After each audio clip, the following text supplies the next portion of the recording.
उम्, ए हो थुप्रो कमाउँदो रहेछ उता म पनि आम टिप्न म चाहिँ अहिले अब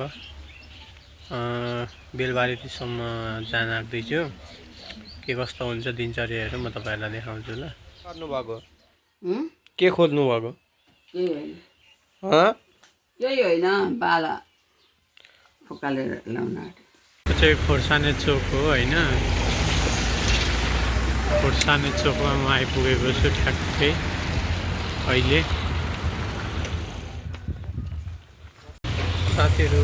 यो चाहिँ धरानको 0 पोइन्ट हो है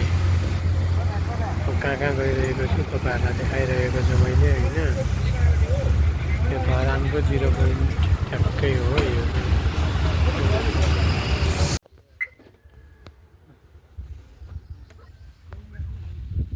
कत्रोको सानो हुने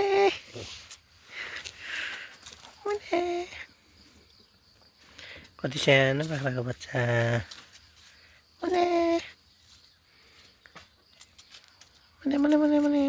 नागरिकहरू कहिले सचेत हुने क्या साथीहरू यहाँ रातो बत्ती बलिरहेको छ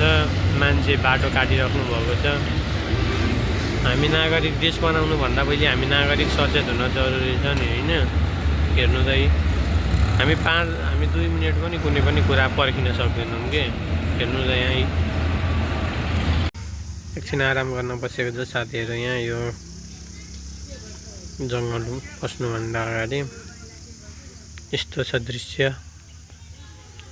गर्मी छ लास्टै आज त यहाँ त यस्तो गर्मी छ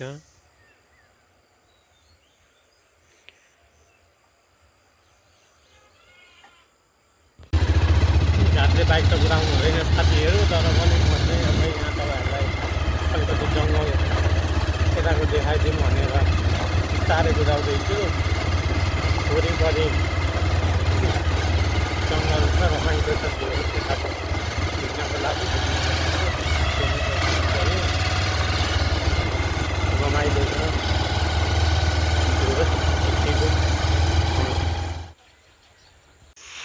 वन जङ्गलको दृश्य नै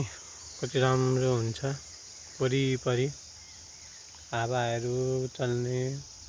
रुखहरू कति आनन्द के चराचुरुङ्गीको आवाज हरियाली अब लाग्यो अगाडि अब हेरौँ कहाँसम्मको यात्रा हुन्छ होइन तपाईँहरूलाई म देखाइरहेको छु भिडियो कहाँ टिप्छौ यो भन त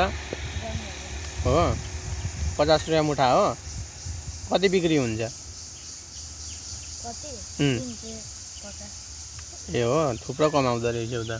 म पनि आम टिप्न ल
आज यस्तै हो तपाईँहरूलाई म जे होस् ब्लग देखाइरहेको छु हेर्दै गर्नुहोला यात्रा जारी छ हिँड्नलाई बनार जाँदैछु म इटरीबाट अब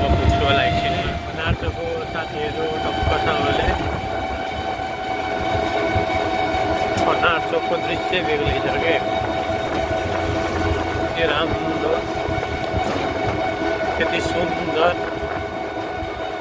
नेपालको झन्डा यति राम्रो देखिरहेको छ वरिपरि एउटा मनमोहक दृश्य देख्न सकिन्छ होइन रहेको छ म भर्खर घर आएको कि भर्खर यहाँ सुतेरै उठिरहेको छ यो साथीहरू यो निग्रो चाहिँ मैले अघि जुन बाटोमा देखाएको थिएँ नि त्यो भाइसँग गरेर कुरा गरेको हो त्यो निग्रो मैले किनेको ल्याएँ 50 रुपियाँ मुठा भन्नु भाइले 1 मुठा किने मैले राम्रै छ जे होस् हेर्दा त के भन्नुभएको तपाईँले भोलि अक्षय तृतीया माघमा पार्वतीले स्वस्थानीको व्रत लिएको अनि माघमा स्वस्थानी लिएर वैशाखमा पार्वती र शिवजीको बिहा भएको माघको रोटी वैशाखमा सम्म 4 महिना रोटी राखेर वैशाख अक्षय तृतीयाको दिन महादेव पार्वतीको बिहा भएको दिन